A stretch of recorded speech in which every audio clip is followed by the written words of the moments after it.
Okay guys, this is part 2 of the Redarc install for my trailer brakes. This is the one I bought, the EBRH-ACC V3-NA. And you also have to have this cable harness, and it's fairly easy to install. And I just want to show you the end product here.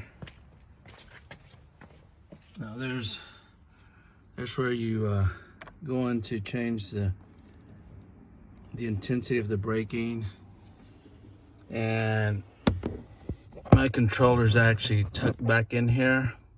I don't know if you can see it, but I've already got it all buttoned up and good along with the harness. There it is. With the harness, the new harness.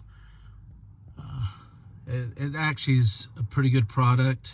Oops, I didn't clip off the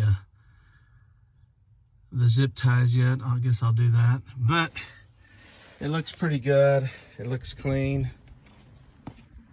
And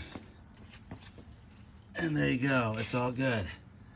So I'll put down the link of the gentleman that shows you how to hook this up without the module, and it's fairly simple. You just have to, take your time.